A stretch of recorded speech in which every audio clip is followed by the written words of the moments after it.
Oke, Assalamualaikum warahmatullahi wabarakatuh. Di sini dengan saya Haidar Bakri Hidayat,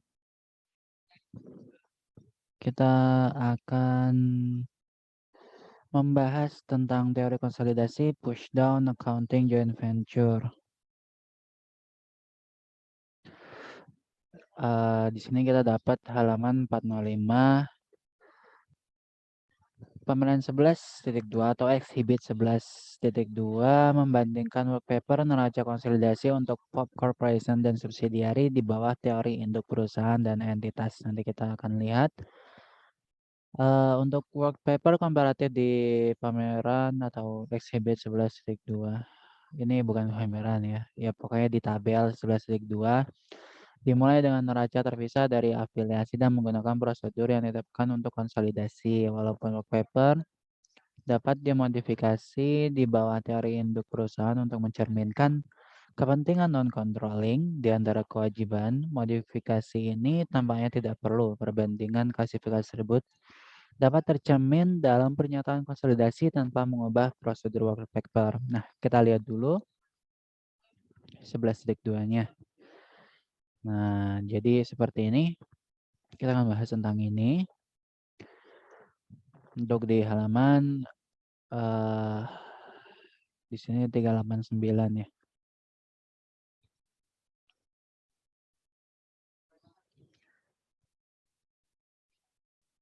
Oke, jadi seperti ini. Kita akan bahas ini di mana perbedaannya sih. Nah, kita lanjut dulu ke teorinya. Nah, kita lihat teori induk perusahaan mengalokasikan 90% dari kelebihan nilai wajar atas nilai buku aset bersih yang dapat diidentifikasi.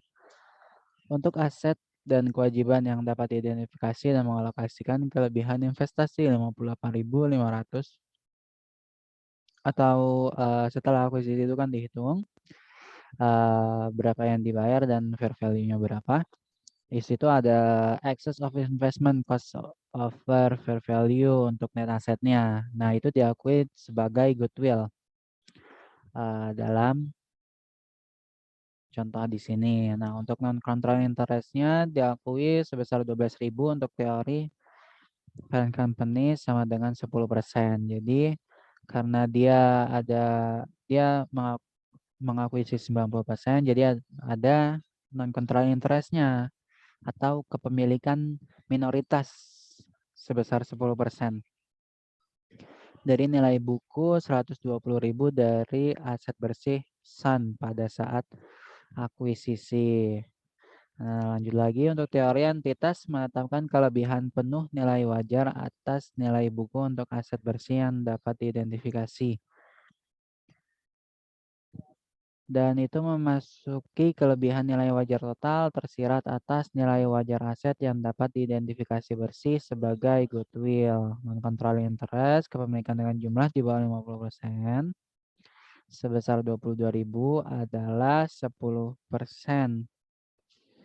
dari nilai wajar tersirat dari aset bersih Sun masuk ke goodwill. Jadi secara gampangnya atau secara lebih simpelnya, jadi seperti ini. Nah, dalam untuk penilaian aset ini, menurut teori perusahaan induk dan tradisional, aset dan kewajiban itu disesuaikan dengan nilai pasar saat akuisisi, tetapi hanya untuk ekstensi bagian kepemilikan perusahaan induk.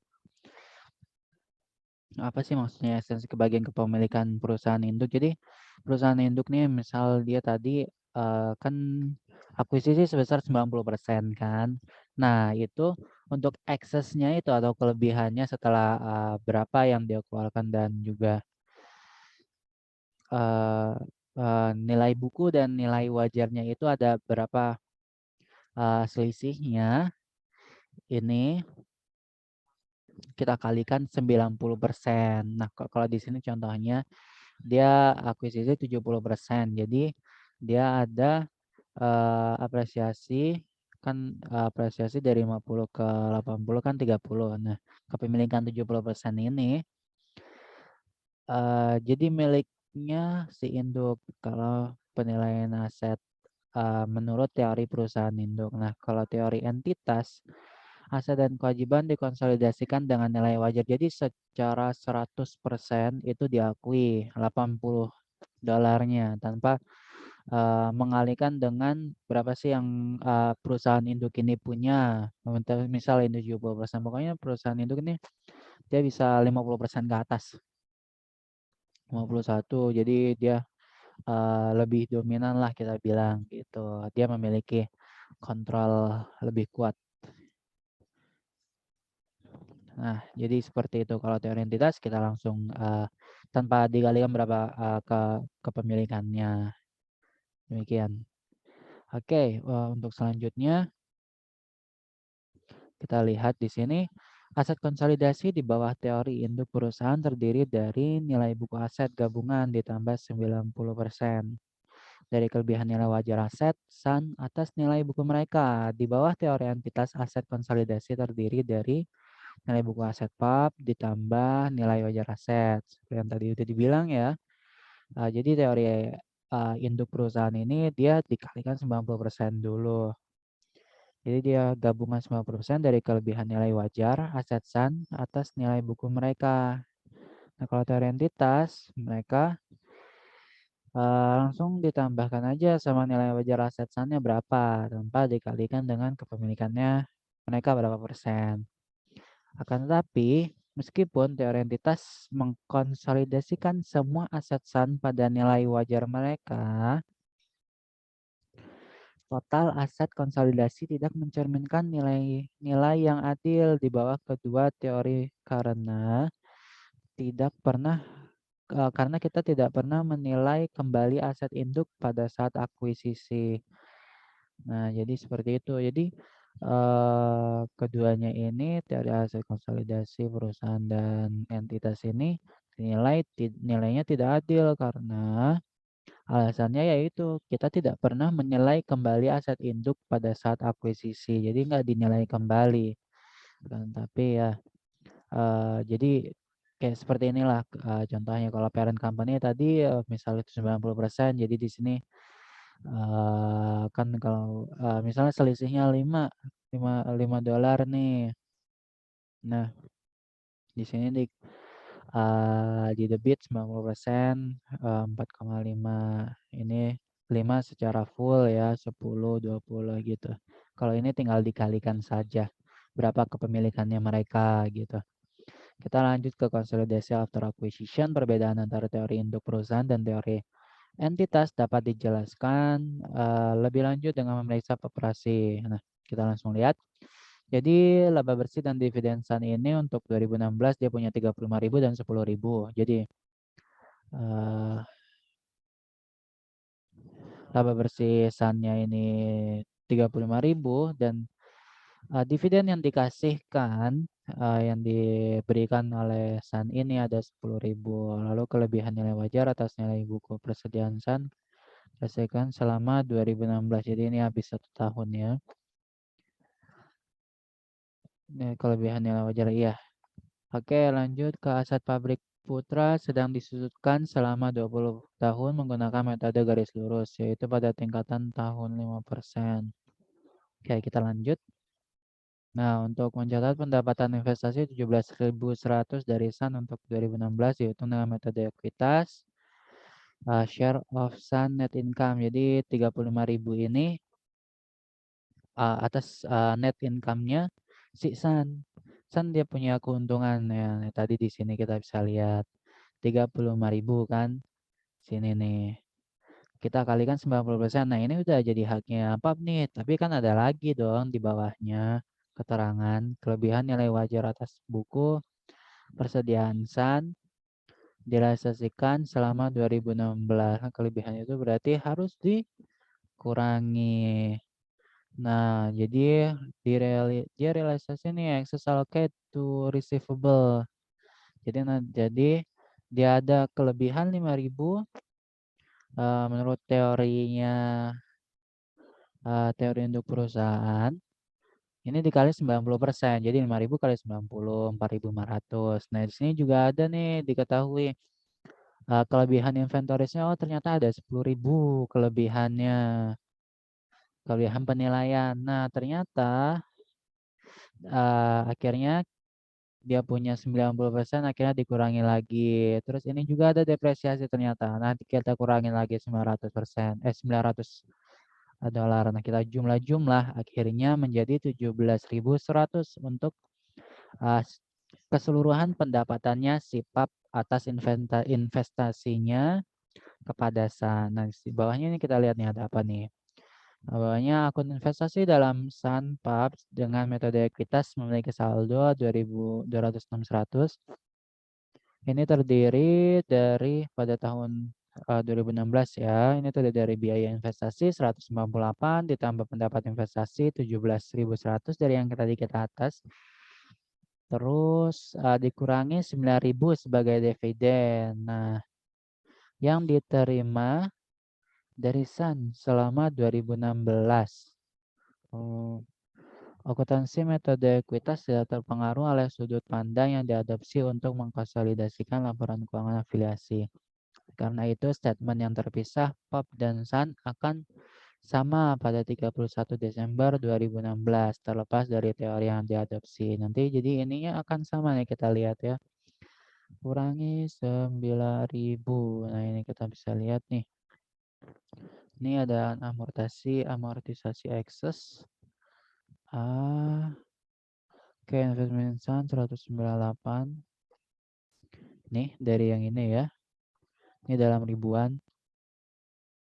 Investasi. Nih, biaya investasi kita kurangin, kita bikin 0. Lalu goodwill-nya ada 58,5 ya.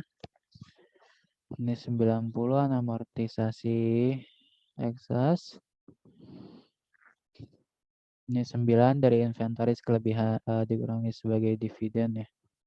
Inventorisnya 9. Nah, ini nih inventoris. Realisasi excess kelebihan dari 10.000 kalikan dikali 90%. Nah, kalau yang di bawah sini inventoris menurut entity dia kan langsung ya tanpa dikalikan ke berapa kepemilikan mereka. Jadi seperti itu.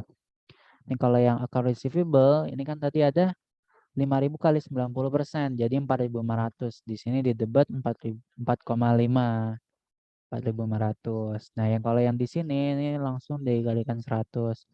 Nah, tadi untuk yang plan di sini kan ada 20.000 ya. Plan ini jadi 20.000 dikali 90% dibagi 20 tahun ini 900. Nah, di sini kita bisa lihat ini dia untuk plan asetnya dia kali 90% 18 ya. Ya, benar. Kan 20.000 dikali 90% kan 18 baru bagi. Iya, benar. Oke. Kalau yang ini plan aset kita lihat. Nah, ini dia langsung 20.000. Kalau tadi kan kita harus kalikan 90% dulu. Kalau yang ini kita 20.000. Nah, ini berarti ini enggak dibagi 20%, ini per 20 tahun kali ya. Oke. Nah, jadi seperti itu. Oh iya, sebentar kita lihat nih ya. Tadi kan ada yang bilang, oh katanya teori ini untuk di at acquisition sama aja. Nah, ini samanya di sini nih untuk totalannya nih. Kenapa? Karena di sini ada 7, ini 80, 114. Ini tambah kan. Ini 90%, 90.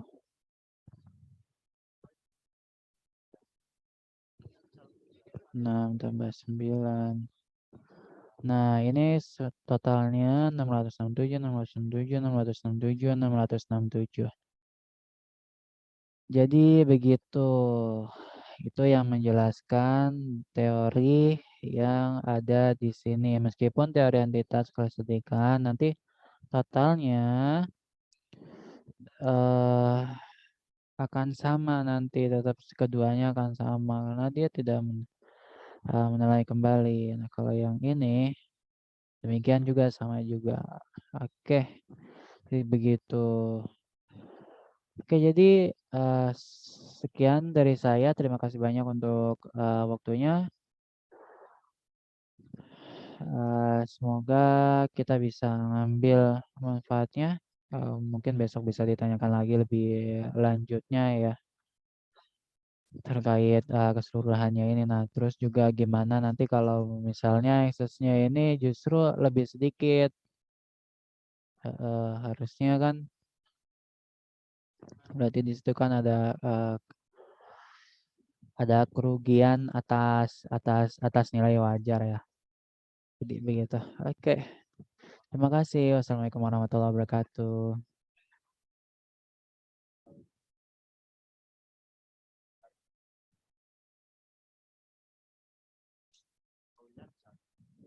Eee